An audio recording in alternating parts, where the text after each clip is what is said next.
What's going on, fellas? Today I want to share a little experience or a story with my fellow construction worker friends about KEEN boots. Nothing really interesting, it's just that I have been wearing these shoes for the last 3 years and I wanted to do a quick little review on them just to kind of promote these for the simple fact that they're made in America and they're an extremely good work boot. I wanted to share what my experience is with this boot. Now, what makes them different from other boots is that they run like a shoe. They're lighter than boots, and I know a lot of you guys are probably gonna give me hell saying that a boot should last a lifetime if it costs 200 bucks. Well, I personally don't agree with that because you can't always put comfort and efficiency in that formula. And if you're working hard 12-hour days and you're running around like a madman, you can't be wearing some massive heavy clunker boots. The tendons and the muscles in your feet and in your legs will actually start to give out on you. I've had this happen from wearing boots that are just too big to be running around in for 12 hours a day. I had a situation where, you see how I'm standing with my feet up in the air? That's down, that's up. I could not walk like this. As soon as I would press down, my foot would clomp down like that. I would make this sound when I walked. Because whatever muscle that enables me to do this had given out. And it was from wearing massive clunker boots. This right here, fellas, is a perfect example. These are the very kind of boot that will do exactly what I've described to you. These things are uncomfortable and unnecessary. Sure, you can kick down a brick wall with these things, but they're just unnecessary. If you're a millwright or something like that, yeah, you kind of got to have that shield in some jobs. Some jobs actually require this damn shield. This is the maximum protection boot. That's why I have it, so that I am equipped to handle the most stringent of PPE requirements on any job I go on. I'm not gonna show up and not have what I need, you know what I'm saying? But this boot costs $150, guys. And you kind of look at it, and let's be honest, you know, we live in a superficial world and we are judged by our superiors, you know? And when it comes time to getting hired on to the next job, you wanna look like you're a sophisticated worker. You know, someone who knows how to pick out good gear. I don't know about you, but these look 10 times better. Yeah, looks ain't everything. Looks ain't nothing to some people, and that's part of the problem in life. They've got to adhere to the reality that we live in a superficial world. I'm not saying you should abuse that, but don't just brush it off entirely. Sure, these boots are great, but they will destroy your body. It happened to me, guys. I worked for a year straight doing some overtime and ended up with some severe issues because of extremely heavy boots. Now, even boots without this metal plate will do that, because I've also had other boots that look just like this. I also hate this top collar. That is the most annoying thing in the world. Yeah, it keeps the rocks out of your shoe, but comfort is key, man. And these things are like the Cadillac of boots. I'm not just trying to sell you something, fellas. I thought I would share an experience with you, and maybe some of you guys have experienced problems with walking too much in heavy boots.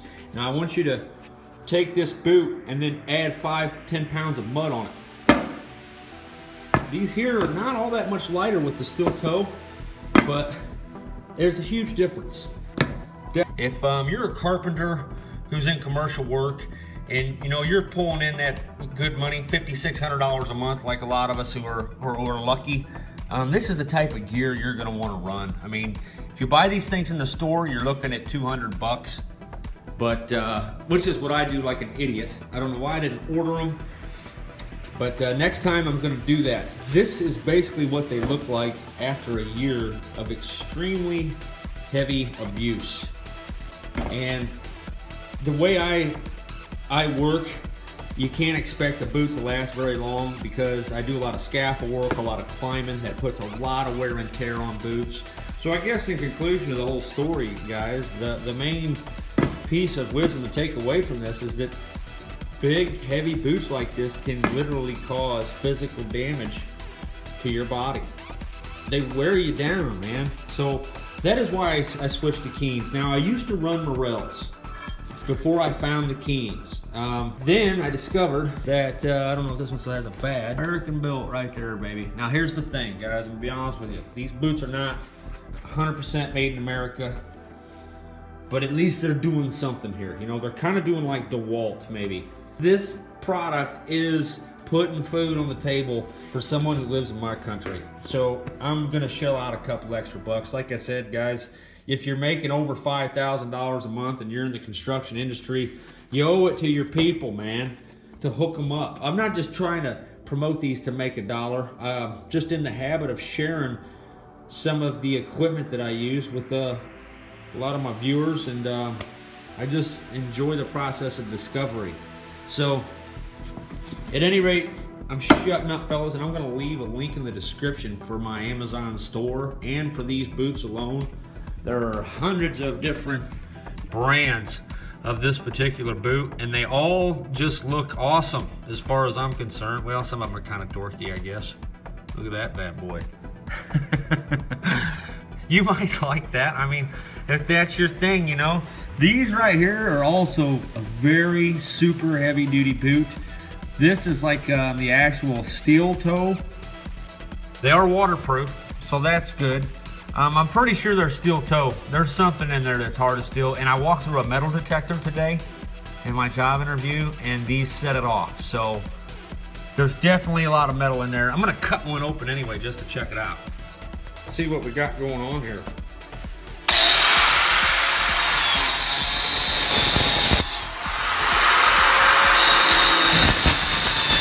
All right. Rather than just go on ahead and ruin a $200 pair of boots, we'll go ahead and confirm the presence of pretty stiff metal with a diamond blade. These things ain't so bad, by the way. They're kind of turning into somewhat of a new fad, I've noticed, because I never heard a lick of them before. Now they're everywhere. If you've thought of getting one, they do not cut faster than the abrasive blades. They are safer. They won't break and explode and kill you, yeah, but they cut slow as hell. They really do, especially once you've been using them a while. They'll cut, but they just leave a burr that'll chop your head off.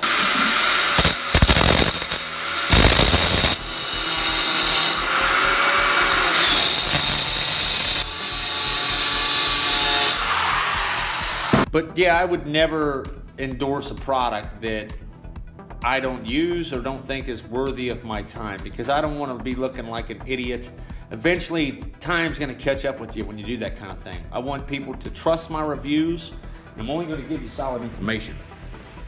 So that's my stance on the whole process here.